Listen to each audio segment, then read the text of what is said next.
नमस्कार दोस्तों, Gurukul of politics पर आपका स्वागत है। मैं हूं आपका दोस्त धर्मेंद्र कंवारी और आज राजनीति की बातें नहीं होंगी, आज बातें होंगी पुलिस की।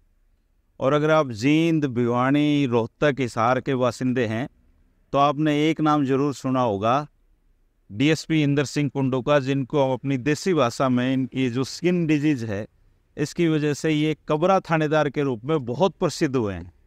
और शायद पुलिस महकमे में जितना नाम इन्होंने कमाया है, मेरे ख्याल से सबके बस की बात नहीं है उतना नाम कमाना। तो आप जानते हैं डीएसपी इंदर सिंह कुंडू जी के बारे में। नमस्कार सर, कैसे हैं आप? नमस्कार धर्मेंद्र जी, मैं बिल्कुल ठीक हूँ। आपको चैनल को, आपको मेरा नमस्कार, और सभी सुनने वाले, मिलने वाले दर्शकों को भी मेरा नमस्कार, प्रणाम। अरे कुंडू साहब, आप जब 2009 में डीएसपी थे भिवानी में, जी तब मैं भिवानी में भास्कर अखबार में नौकरी करता था, तब आपसे मिलता जुलता भी था। जी सर।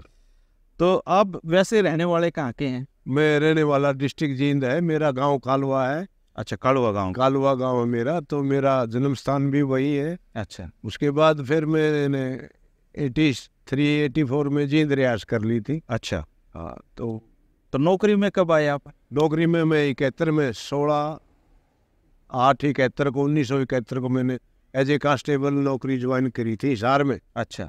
तो उसके बाद में हिसार में रहा 71 से लेकर 78 तक। इस दौरान मैं हेड कांस्टेबल बना, और 1976 में मैं फतेहाबाद था। तो मेरे आईजी साहब बाजवा साहब होते थे, उन्होंने तो फतेहाबाद थाने की इंस्पेक्शन करी थी। अच्छा। इस टाइम महाराज सिंह जो एसपी रिटायर हुए हैं, वो एज ए प्रोफेशनल एसआई मेरे पास थे। मैं वहाँ मुंशी था, काम सीखते थे। अच्छा। तो उन्होंने विजिट करते करते मेरे रूम में गए, तो वहाँ मेरा ब्लेजर टंगा हुआ था कोट का नीला। तो मैंने जुडो, कराटे, बॉक्सिंग, निमच कोर्स किया हुआ था। अच्छा। इससे पहले भी मैंने 1974 में ड्रिल कोर्स फिलौर पास किया था इंस्ट्रक्टर का। तो उन्होंने मेरा कोट देखा तो वो कहने लगे भाई ये कोट किसका है। उन्होंने मेरी पर्सनैलिटी देखकर मेरे को as a head constable promote कर दिया था। अच्छा। सारे हरियाणा में। तो मेरी पर्सनैलिटी बहुत अच्छी थी। उसके बाद में 78 में मैं हौलदार बनने के बाद भिवानी आ गया। भिवानी में रहा 78 से लेकर 86 तक। अच्छा। तो मैं वहाँ ड्यूटी, मैंने भिवानी, खेड़ा, मुंडाड़, लुहारू, कैरू, जुई, बाडड़ा, तो हर जगह मुंडाड़, ये सारे मैंने हेड कांस्टेबल एसआई के दौरान ड्यूटी ज्वाइन करी। अच्छा। उसके बाद मैं 2 साल सिरसा चला गया था। तो सिरसा के बाद 88 में मैं एज ए एसआई यहाँ आ गया रोहतक में। और एसआई के बाद में 89 नंबर में मैं सब इंस्पेक्टर कोर्स पास किया, और मैं 90 में सब इंस्पेक्टर प्रमोट होकर उसके बाद लगातार ऐसे तो चला मैं 2006, 7, 8 में। अच्छा, ये जो आपको स्किन का ये डिजीज है, ये कब हुई? ये मेरे 87 में हुई थी भिवानी में। हाँ, उन दोनों में भिवानी था। खेतों में घूमते रहते थे, शराब की भट्टियों पकड़ते रहते थे, ठाकरों की उनमें वो बाड़ी थी, गुवार थे, वो पता नहीं क्या शरीर में इफेक्ट हुआ, उससे ये डिकोडर में शुरू हो गया। अच्छा, फिर आप तो लोग जो अपने देसी भाषा में आपका नाम पक गया। हाँ, फिर कबरा थानेदार में फिर सख्त हो गया थोड़ा। आपकी शक्ति के किस्से बताओ, किस तरह के काम कर? शक्ति के किस्से, स्टार्टिंग में मैं 90-91 में बेरी गया था सर। अच्छा। तो वहाँ मैंने देखा लोग जो है दारू पीकर थाने के साथ, थाने के आगे भी पीछे भी किलकी मारते निकलते रहते थे बेरी में। तो मैंने चार्ज लिया, तो वहाँ एक सब इंस्पेक्टर था, बागड़ी नाम तो मेरे को याद नहीं, वो भी स्मोकिंग ड्रिंकिंग करता था, उसके साथ भी पीने आ जाते थे। तो कहता था वो एडी में रोज खुदा हुआ मेरी नल के भी पी के मारता ना। तो मैंने उससे चार्ज ले लिया, सर आप अब चले जाओ, यहाँ माहौल खराब ना करें। तो मैंने देखा भाई लोग ऐसे तो काबू में आए नहीं गए। तो मैंने फिर ये तरीका अपनाया। मैं जो शराबी आम जो पीसफुली जाता उनको मैं नहीं रोकता था, लेकिन जो बस स्टैंड पे औरतों के बीच में जाकर बस सार्वजनिक स्थानों पर जो किलकी मारते थे, गुंडागर्दी करते थे, मैं उनको अलग दे ही पकड़ लेता था सिविल कपड़ों में जाकर। अच्छा। तो उनको फिर मैं बिठा लेता था। उनकी जब दारू उतर जाती थी, फिर मैं उनको घाघरी 3-4 डाल के रखता था, माँ भाई आपको कुर्सी पहननी है, और फिर वो शर्म महसूस करते थे। लेकिन जो ज़्यादा खुखार होता था उसको मैं पैगा पर अगर पब्लिक में घुमाता था। तो करोड़ों खोप हो गए सर आप। हाँ, मेरा वहाँ पब्लिक ने भी साथ दिया, इमेज अच्छी होगी मेरी। जो पीने वाले थे, जो गुंडागर्दी करने वाले थे, क्राइम करने वाले थे, वो भयभीत हो गए, और उन्होंने फिर जो है इस तरह की अपराध पर अंकुश लगा। उसके बाद में बहादुरगढ़ गया। बहादुरगढ़ में भी घाघरी पर आई है। बहुत जो बदमाश थे दिल्ली के आते थे, चक्कू चलाते थे, फायर करते थे। तो मैं जहाँ भी जो अपराध करता था वहीं उसको पनिशमेंट देता था, शारीरिक। अच्छा भाई, जिससे उसको शर्म महसूस हुए, और जिससे आने जाने वाले क्राइम करने वाले अपराधियों पर भी उसको भी भय हो गई है, अगर हम उधर जाएंगे काम वो करेंगे अपराध तो हमारे साथ भी यही सलूक हो। तो इससे बड़ा अच्छा कंट्रोल हुआ। पब्लिक भी बहुत खुश थी इस चीज़ में, अपराध कम हो गए, गुंडागर्दी कम हो। उसके बाद फिर मेरा नाम घाघरी वाला था। आपको पता था लोग ऐसे आपको आपकी घाघरी से डरते हैं? पता तो आम आदमी नहीं डरता था सर उससे। मेरा जो पब्लिक में मुझे प्यार करने वाले भी बहुत थे, सहयोग देने वाले भी बहुत थे। जो गुंडा लोग थे वो डरते थे। तो आप बेरी हो गया, बहादुरगढ़ हो गया, और कहाँ घाघरी पहनाई? अब घाघरी मैंने मैम पर आई। अच्छा। फिर मैम के बाद मैं गन्नौर चला गया। गन्नौर शराबबंदी थी उस टाइम 1996 में, वहाँ भी मैंने घाघरी पर आई बदमाशों को। और जो है फिर मैं आसी सार भी रहा मैं। तो आसी के बदमाश थे जो 2-3। आसी में क्राइम जमावड़ी वगैरह का। जमावड़ी राव साहब थे जो फिरौती लेके मर्डर करते थे, उन्होंने काफ़ी, मैंने उनको खींचा, घाघरी बनाई। बाद मेरे टाइम में मैं हांसी रहा, CIA में भी रहा, और CTSH हांसी भी रहा। तो मेरे टाइम में कोई फिरौती नहीं हुई, ना कोई मर्डर हुआ। मेरे जाने के बाद लगातार वहाँ 2-3 मर्डर हुए पंजाबियों की, उन्होंने मर्डर करवाए। अच्छा अच्छा। जैसे आप घाघरी पहना देते थे लोगों को, जी, तो उस टाइम के जो साहब होते थे आपके, पुलिस वाले साहब से वो डरते हैं? जी। तो आपके साहब का रिस्पॉन्स कैसा होता था? साहब मुझे इंटरफेयर नहीं करते थे मुझे, क्योंकि मैं गलत काम तो करता नहीं था, ना को सवारत था, ना को लालच था। मैं पनिशमेंट और घाघरी उन्हीं को पर आता था। तो ज्यादा क्रिमिनल टाइप के आदमी होते थे, शरीफ आदमी, इज्जतदार आदमियों को मैंने कभी उनकी इज्जत नहीं खराब करी, और ना ही मैंने उनके साथ दुर्व्यवहार किया। मैंने उनके सुख में मैं साथी रहा, दुख में भी साथी रहा। और मेरा यही है, मैं जहाँ भी रहा, मैं 5 साल लगातार ऐसे तो रहा में काफी। हाँ, 1999 से 2004 तक। इस दौरान मेरे पीरियड के दौरान कहीं भी कोई भी रोड ब्लॉक नहीं हुआ, कोई पुलिस के नारे नहीं लगे। तो मैं पूछ लेता था, भाई गांव में तुम्हारे को क्या समस्या है? को कहता था जी पानी की समस्या है, को कहता बिजली की समस्या है। तो वो उनके साथ सहयोग करके SDO पब्लिक हेल्थ, SDO बिजली बोर्ड के पास जाता था, जिनकी ये समस्या गाँव वालों की, आप इनको हल कर दो। अगर नहीं करोगे तो फिर ये आपके धरने देंगे, नारेबाजी करेंगे, आप रास्ता करेंगे, रोड ब्लॉक करेंगे, आपको फिर जाना पड़ेगा, मैं आपकी इमदाद नहीं करूँगा। तो इसलिए वो सुनकर उनके ऊपर जो समस्या का समाधान कर देते थे। ये तो नेताओं का काम था, आप कर देते? मैंने पब्लिक से सहयोग, गांव में जो भी गांव पंचायत आती थी, भाई ये फैसला ऐसे कर दो जी, ऐसे कर दो, तो उनका जो जायज़ फैसला होता था मैं मान लेता था, उनके मैं कभी अगेंस्ट नहीं गया। और ना ही मेरे पीरियड के दौरान जहाँ भी मैं SHO रहा, कोई पब्लिक, कोई पंचायत मेरी डिसओबे नहीं किया, और ना मैंने मेरे को डिसओबे किया थी कर्मचारी ने, ना ही किसी ऑफिसर। मुझे याद है भिवानी जब मैं आपसे मिलता था जी, आप बड़े प्रेम से व्यवहार करते थे सबसे। देखिए, पब्लिक का और पुलिस का तो मेल जोल जब तक नहीं होगा तो कोई पुलिस अफसर कामयाब नहीं होगा। तो पुलिस को हमेशा ये नहीं सोचना चाहिए कि मैं पुलिस हूँ, पुलिस अधिकारी हूँ, तो हमें उनका सहयोग करना चाहिए, उनके दुख सुख में भागी होना चाहिए, उनकी समस्या का समाधान। अगर फर्स्ट स्टेज पर पुलिस ही नहीं करेगी तो कोर्ट में न्याय नहीं मिलता। कोर्ट में पहली न्याय की कुर्सी पुलिस अफसर है, तो जो भी पुलिस अफसर किसी पब्लिक को न्याय देगा फर्स्ट स्टेज पर, वो आदमी बड़ा खुश होगा, दुआएं देगा, भाई मेरे को न्याय मिला। अच्छा, जैसे आपने काम करा तो बहुत सारे SP के साथ काम करा होगा, IPS के साथ। जी, तो आपको सबसे बड़ी IPS कौन लगा? देखिए, मुझे तकरीबन जो मैं स्टार्ट। फिर भी कोई एक दो ऐसे आदमी होंगे जिसको आपको लगा होगा यार वास्तव में बहुत बढ़िया आईपीएस है, जिसके काम करने का स्टाइल अलग रहा हो, वो आपको पसंद आया हो? देखिए, मैं वैसे तो मेरा पीरियड के जोशी साहब ने मुझे अपॉइंटमेंट की भर्ती किया था, और जो है उन्होंने मुझे हेड कांस्टेबल बनाया था। रुद्रा साहब थे हमारे। उसके बाद मैं फिर जो है हर एक लगातार ऑफिसर के साथ संपर्क में रहा हूँ। विर्क साहब, नवदीप सिंह विर्क, जी जी, ये आपके तजुर्बे के हिसाब से सबसे बढ़िया आईपीएस, बढ़िया अफसर हैं, और इनकी गाइडेंस भी और इनकी जो है सारी। क्या वर्किंग स्टाइल था उनका? वो कहता था मैं ऑनेस्टी से काम कीजिए, जो जायज है जायज करिए, गलत को गलत, वो भी ही बोले में। अच्छा। और सर्विस के दौरान बहुत बार ऐसा होता है जो पॉलिटिकल प्रेशर होते हैं। जी जी। तो आपका टकराव किस नेता के साथ रहा?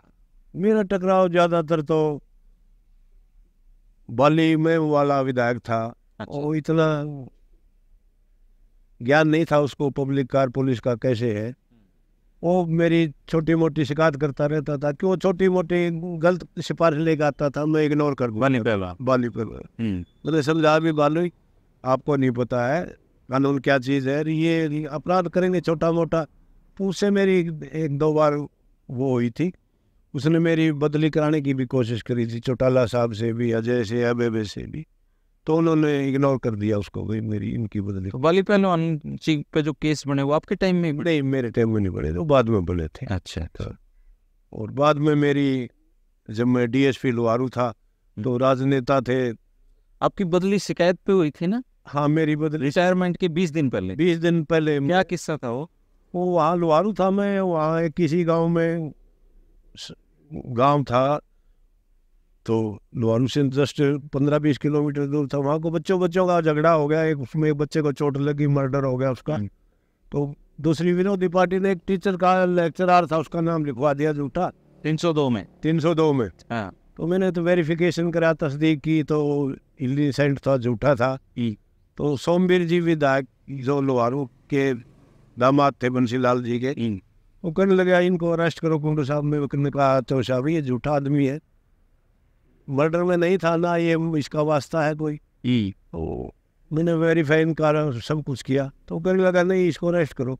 उनकी होगी कोई आपस में पार्टीबाजी की वजह से नाम उसका। पहले भी उसने उनकी बदली कराई थी लोहारू से मेवात साइड में, तब भी लोहारू के बच्चों ने काफ़ी स्ट्राइक करी थी उसके पक्ष में। तो फिर वो सरकार को दबाव में आके वापस लाना पड़ा था। तो उसी बात का उनको फायदा उठाते हुए उसको 302 में नाम लिखवा दिया, और वो मेरे पर दबाव डाला भाई इसका आप अरेस्ट करो। मैंने उसको निकाल दिया अपनी तफ्तीश में, तस्दीक के दौरान। तो फिर उनकी मेरी तो में हो गई, चला जाएगा। तो फिर उन्होंने मेरी जो है ऑफिसर से कह के, पॉलिटिक्स से कह के मेरा ट्रांसफ़र करा दिया, जबकि मेरा जींद आपके घर में बदली होगी। मेरी लास्ट टाइम में मैं 28/2/1911 को मेरी रिटायरमेंट थी, तो उससे 15-20 दिन पहले मेरी ट्रांसफ़र हो गई थी जींद की, तो मैं वहाँ से रिटायरमेंट हुआ था। अच्छा, तो कितने साल सर्विस करी आपने? मैंने 38-39 साल सर्विस करा। अच्छा, लंबी सर्विस है। लंबी सर्विस। अच्छा, आपका जैसे अपनी जो बात हुई थी, आपने कुछ ब्लाइंड मर्डर भी सुलझाए थे। हाँ, कई जगह। गन्नौर था, एक डेड बॉडी मिली थी हमें, लेडीज की थी, वो दिल्ली, उन्होंने उसके हस्बैंड ने उन्होंने उसको मर्डर कर गन्नौर के एरिया में घेर दिया था। हाँ। तो चिट वगैरह थे उसकी करके तस्दीक करके हमने उसको। चिट कौन सी? उसके टेलर की चिट लगी हुई थी। अच्छा। हाँ जी। उसके कमीज पे? हाँ, कमीज थी। आप टेलर से ट्रेस होगी वो? और टेलर से नंबर लिया, फिर उन्होंने बताया जी इस तरह की लेडीज है। फिर उसके भाइयों ने भी उधर कंप्लेंट कर की थी दिल्ली। हाँ। तो फिर इन्वेस्टिगेशन होते मर्डर केस रजिस्टर यहाँ ही हुआ था। हाँ। फिर वो बाद में आइडेंटिफिकेशन हो गया था, उन्होंने ट्रांसफर कर दिया था। अच्छा। और कोई किस्सा याद आता है आपको? कोई किस्सा तो है, यहाँ मैं यहाँ सिटी SHO था रोहतक सर। हाँ। 2005 में, 5 की बात है, 4 की बात है। तो मैं पेट्रोलिंग पर था, इधर हिसार बाईपास पर गया हुआ था। तो VTI कंट्रोल रूम से वही इस तरह भिवाड़ी से कैदियों की गाड़ी लेकर प्रिजन वैन आ रही थी। अच्छा। और उन्होंने दोषियों ने उसकी गाड़ी पर अटैक कराया, टक्कर मारी और कैदियों को छुटा कर ले गए। पुलिस पर आक्रमण किया, असला भी ले गए उनका, गोलियां चलाकर फिल्मी स्टाइल से। अच्छा। लाड़ी के पास इधर। तो मैं फटाफट पहुंचा।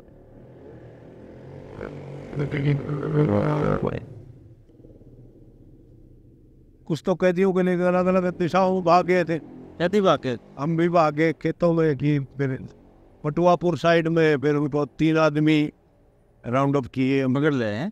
पकड़े। मुकाबला हुआ सर, उन्होंने फायरिंग शुरू कर दी में बढ़कर। अच्छा। हाँ, पुलिस पर पार्टी पर फायरिंग किया, फिर हमने भी VT दे दी। बस इस तरह मुकाबला शुरू हो गया है। कंट्रोल रूम को भी बताया, बाकी और पुलिसें भी आ गई थी, चुगरदे से घेर लिया उनको। और फिर जब 3 वहीं से पकड़े? वहीं से। बड़े अपराधी थे वो?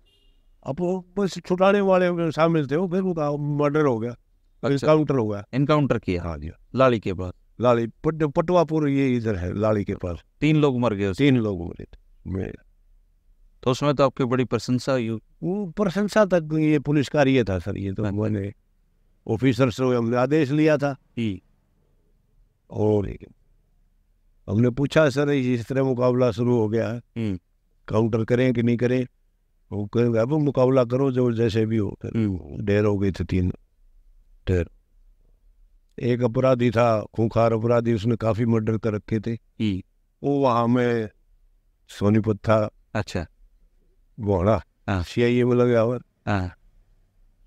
तो जब उसका काउंटर हुआ था, आपने? और हमारी टीम ने किया था। अच्छा। मेरा नेतृत्व था उसमें। रेलवे के लाइन के पास उनका मर्डर। उसने गोलियां चलाई थी सामने से? हाँ, उससे गोलियां चली थी। मेरे मुलाजिम पर भी गोलियां लगी। और फिर मेरे मुलाजिम थे 2 बाइक पर जो उनका पीछा कर रहे थे, आमने सामने टक्कर हुई और जो फिर उसको गोलियां लगी। अच्छा, ये फिल्मों में दिखाते हैं जैसे आप ले गए एक अपराधी को और उसका इनकाउंटर कर दिया? नहीं, सच्चा ये मतलब ऐसे होते हैं इनकाउंटर? अब कर देते हैं करने वाले, लेकिन हमने तो जो सच्चे इनकाउंटर थे ये 2 किए थे। अच्छा, जैसे आप CIA में थे? जी जी। तो CIA के ऐसे किस्से होते हैं कि पानी की हौदी में वो डुबो दिया? जी जी। उसमें वो गिरडी फिरा दी? जी जी। ये मतलब रियल की है ये सजाएं? ऐसा करते हैं अपराधी को तोड़ने के लिए? देखो जी, जो कट्टर अपराधी क्रिमिनल होगा उसको थोड़ा बहुत टॉर्चर नहीं करेंगे। कैसे, मतलब कैसे टॉर्चर होता है वो? देखें ये अब तो आप रिटायर हो चुके हो? मैं रिटायर तो हो चुका हूँ, लेकिन करना पड़ता है सर। जो कैसे, मतलब तरीके क्या क्या हैं तरीके ये अपराधी का मुंह खुलवाने के? मुंह खुलवाने का तो इस तरह ये है जी, पानी का बाल्टी भर दी, टब रख दिया और उसमें उसके बेंच पर उसको लुटा दिया। ऊपर बैठ गया, गर्दन दबो दी उसकी, पानी देखते रहते हैं भाई कितना पानी पिएगा, कैपेसिटी है एक नहीं है। कई बार ज्यादा पानी पीने से ओवरडोज हो जाता है, फिर मर भी जाता है आदमी। तो आदमी को बड़ा केयरफुल इंटररोगेट करना पड़ता है। अच्छा। और वो गिरडी क्या है कि तो गिरडी फिरा दी? गिरडी तो मूसली होती है, काठ की बना लेते थे पहले पुराने जमाने में। ऊपर को सातड़ों पर एक जना यहाँ से है। अच्छा। ऐसे उसका फिर क्या असर होता है बॉडी पे? बॉडी पे उसको पेन होता है, वो थोड़ा बता देता है। वो तो गिरडी फिर दी, तोड़ दिया, ऐसा कहते थे गाँव में। मसल टूट जाती है, वो ठीक भी नहीं होता जल्दी से। हाँ, कई दिनों में लंगड़ाता रहता है। अच्छा, ये जैसे पैर की पगतड़ियों पे लटके मारते हैं पुलिस वाले।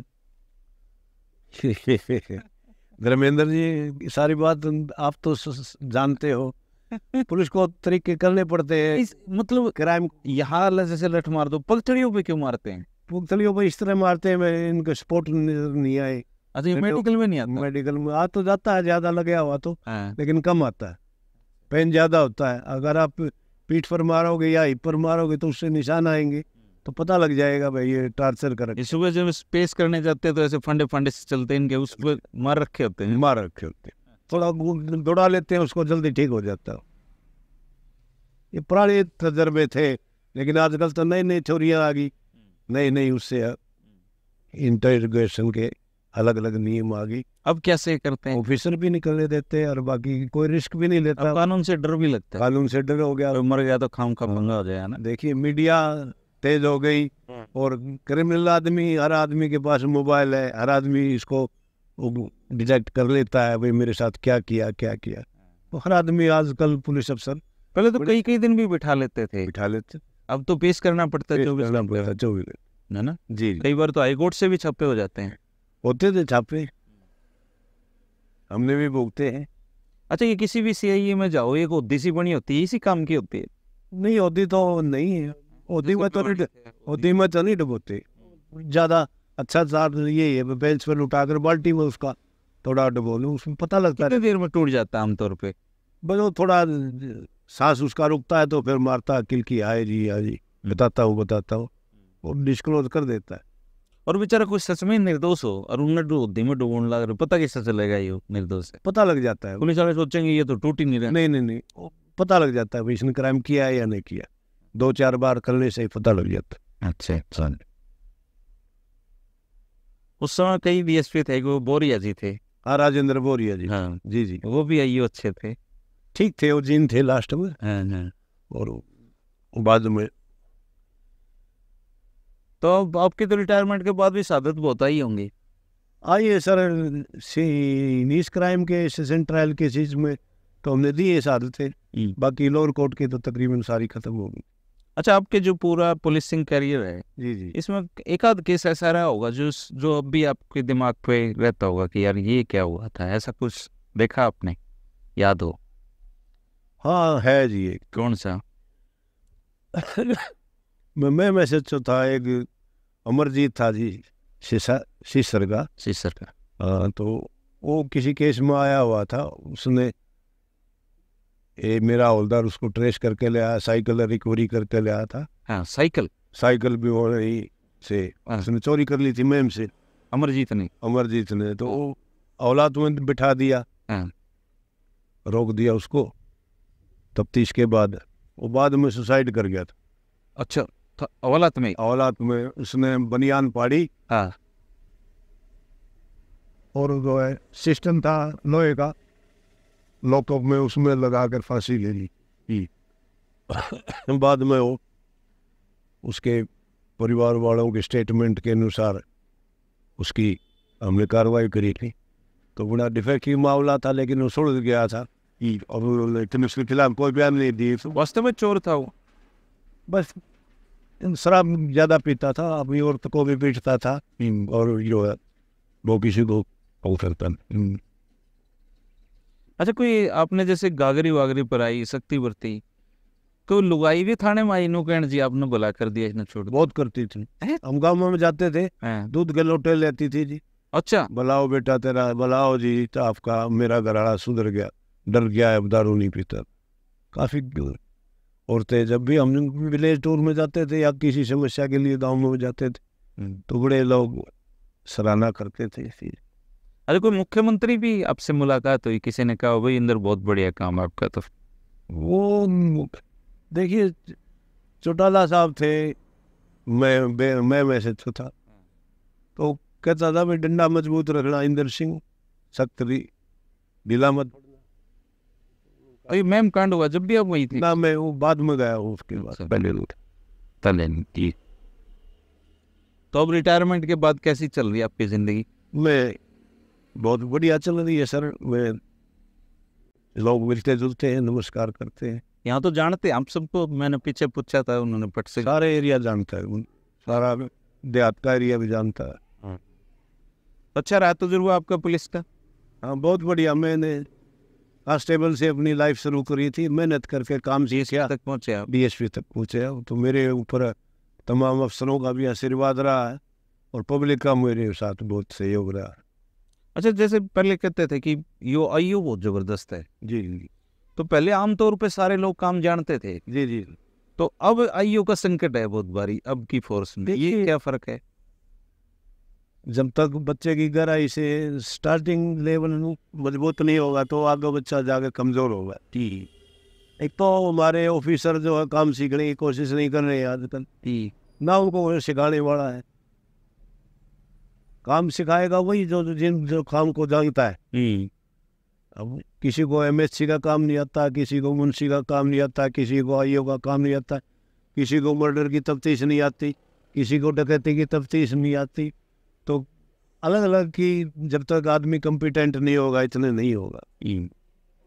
तो मेरे पौधे लगाए हुए थे, कहीं यशपाल खटाना साहब थे हमारे, मैं गनौर ऐसे तो था जब प्रोफेशनल थे बेचारे। अच्छा। तो मैंने उनको काम सिखाया, वो बड़े कामयाब पुलिस अफसर हुए, रिटायर हो गए। अच्छा। और अर्जुन सिंह डांडू है, डूंडा हेड़ा है, इंस्पेक्टर है, गुड़गांव में, फरीदाबाद शायद गुड़गांव है। वो मैं हिसार था जब मेरे पास CTSH था, मैं जब मैंने काम सीखा तो मेरे पास काफ़ी पुलिस अफसर काम सीख कर गए हुए हैं जो बड़े कामयाब है।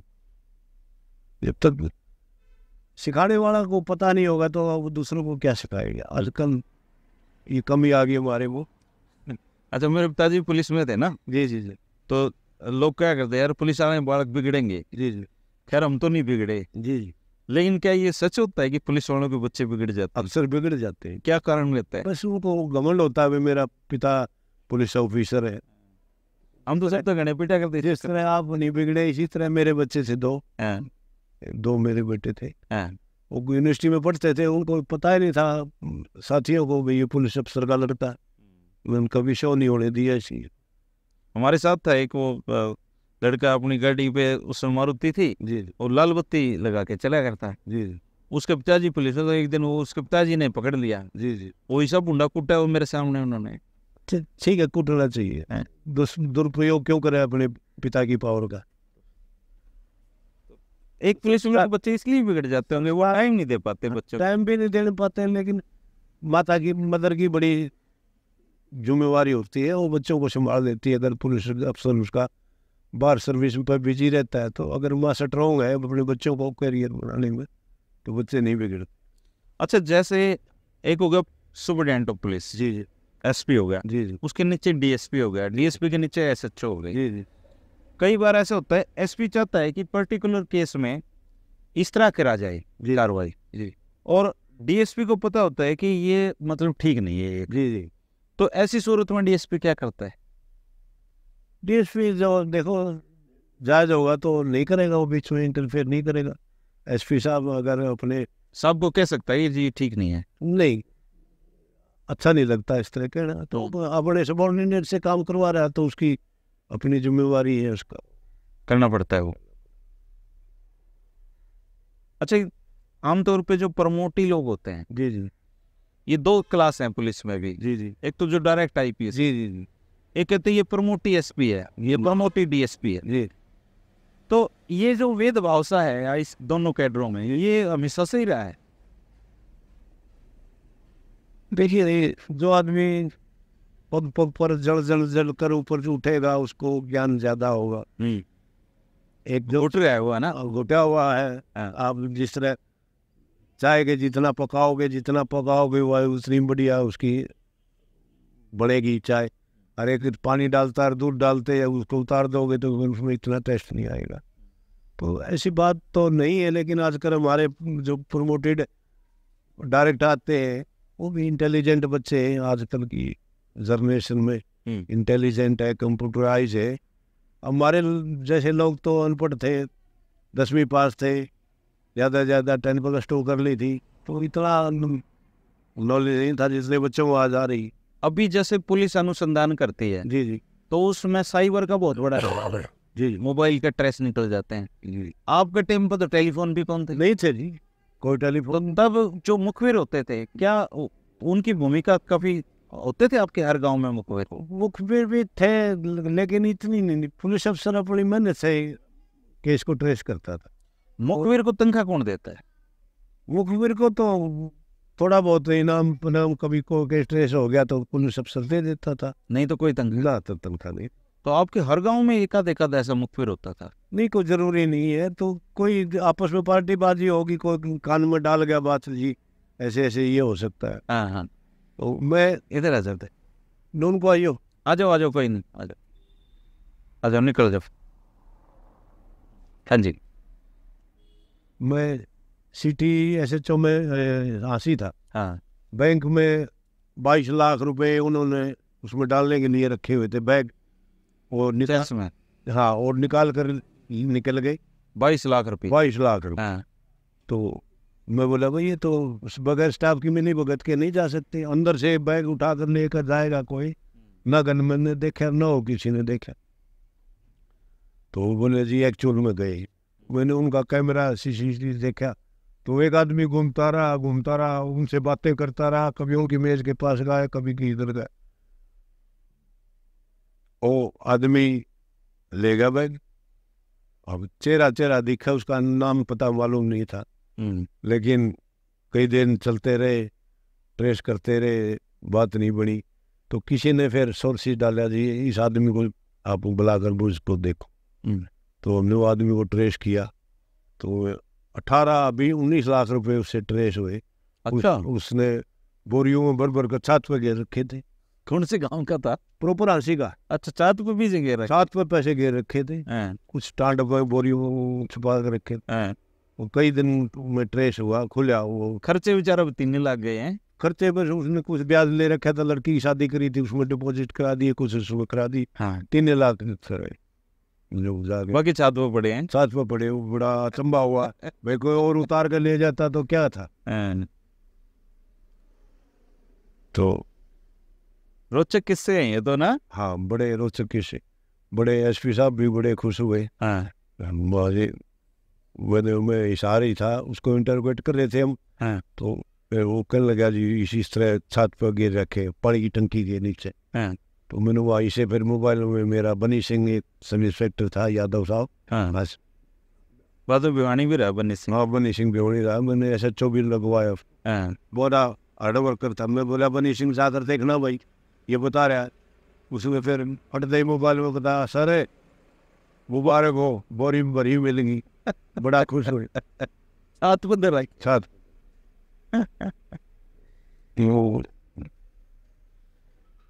ऐसे भी कोई कैसे जाए कि बाप ही पहुंच गया बेटे के खिलाफ, ऐसे केसेस में क्या करते थे आप?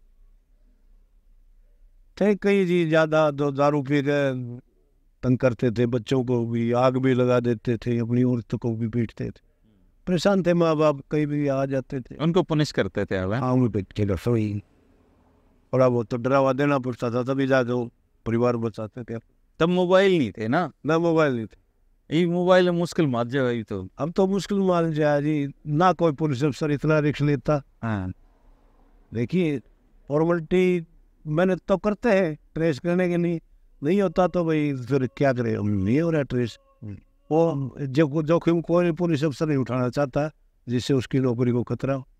अच्छा, कई केस ऐसे होते हैं कुंडू साहब जो जान की आफत बन जाते हैं, मतलब कई दिन तो रोटी अच्छी नहीं लगनी हो जाता है। ऐसा कौन सा केस था? ना मेरे जिन नहीं आया। नहीं आया। मेरे मालिक ने मुझे, मैं टीम वर्क मेरी बहुत अच्छी, मैं सभी को साथ लेकर चलता था।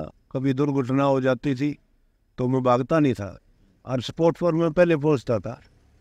मैंने अपने मेथड के ऊपर कभी जिम्मेवारी नहीं डाली, मैं जाओ ये ड्यूटी तेरी है, तने करना पड़ेगा, नहीं, खुद जाते। मैं भागीदार था, मैं खुद जाता था सपोर्ट पर।